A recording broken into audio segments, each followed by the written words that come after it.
देवी ताकदीचा दावा करणाऱ्या भोंदूकराचा जादूटोना नाशिक पोलिसांनी उतरवला। आता ताकद उरली नाही। पोलिसी खाक्यानंतर चौकीतून बाहेर पडताना खरातचा गयावया। स्वतःला देव सांगणारा खरात पोलिसांच्या गाडीतून तोंड लपवत गेला। शक्तीच्या गोळ्या देणारा ढोंगीच पोलिसांच्या प्रसादानंतर शक्तिहीन। जिल्हा कायद्याचा बालेकिल्ला मग ताकद मिळाली।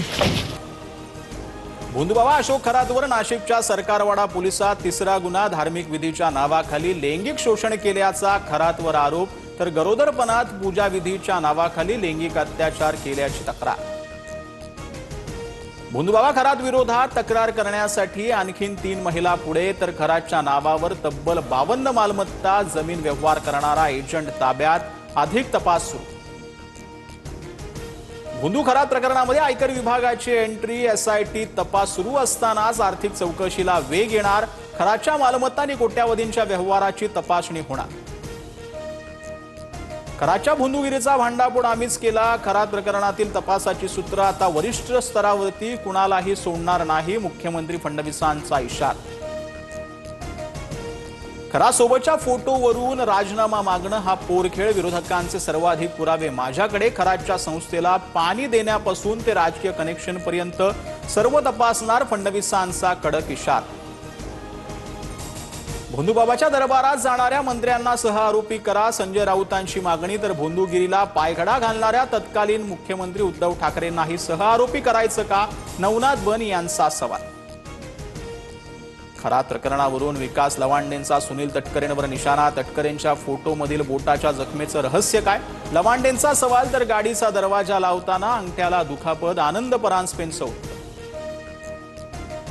रुपाली चाकणकर आणि तटकरेंच्या हातात एकसारखी रुद्राक्ष माळ। सुषमा अंधारेंकडून फेसबुकवर फोटो पोस्ट, तर हा निव्वळ योगायोग आहे, अंधारेंचा टोला। नाशिकच्या हर्षवर्धन सदगीर 68वा महाराष्ट्र केसरी स्पर्धेचा विजेता। अंतिम सामन्यात सोलापूरच्या महेंद्र गायकवाडचा 4-3 पराभव। सदगीरला मानाची चांदीची गदा, फॉर्च्युनर गाडी आणि 5 लाखांचं रोख पारितोषिक। ठाकरेंच्या शिवसेनेच्या खासदारांची मातोश्रीवर 2 तास बैठक। उद्धव ठाकरेंकडून खासदारांना मार्गदर्शन। ठाकरेंचे खासदार शिंदेंच्या शिवसेनेत जाणार अशा चर्चा असताना बैठकीला महत्त्व। उद्धव ठाकरेंसह 9 आमदारांचा उद्या निरोप समारंभ। मे महिन्यात निवृत्त होणाऱ्या आमदारांना उद्या निरोप। विधान परिषदेमध्ये उद्या आठवणींचा सोहळा रंगणार। कोण काय बोलणार याकडे लक्ष। वंचित आणि काँग्रेसच्या उद्याच्या मोर्चाला अटी शर्तींसह परवानगी, मात्र संघ मुख्यालयावर मोर्चा नेण्यास पोलिसांचा नकार। फक्त संविधान चौकापर्यंत मोर्चाला मुभा। भाजपचे ज्येष्ठ नेते माजी मंत्री दत्ता मेघे यांचं निधन। वयाच्या 83व्या वर्षी घेतला अखेरचा श्वास। वृद्धापकाळानं दत्ता मेघे यांचं निधन। पंतप्रधान मोदींच्या निवासस्थानी उच्चस्तरीय बैठक। गृहमंत्री अमित शहा, जेपी नड्डा, पेट्रोलियम मंत्री हरदीप पुरींसह इतर मंत्र्यांची उपस्थिती। एलपीजी वितरण आणि खतांच्या उपलब्धतेवर चर्चा। रशियाचं ऑइल टँकर ॲक्वा टायटन कर्नाटकच्या मंगळुरू पोर्टवर दाखल। 1.1 लाख टन क्रूड ऑइल घेऊन जहाज भारतात, तर पायनियर या जहाजही हजारो टन एलपीजी घेऊन भारतात।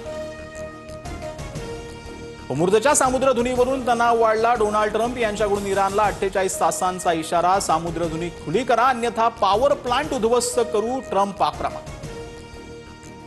कच्च्या तेलाचा दर $150वर पोहोचण्याची भीती। युद्ध आणखीन 10 दिवस सुरू राहिल्यास तेलाच्या किमतीमध्ये रेकॉर्ड ब्रेक वाढ होण्याची शक्यता। इराणच्या ऊर्जा तज्ज्ञांचा अंदाज।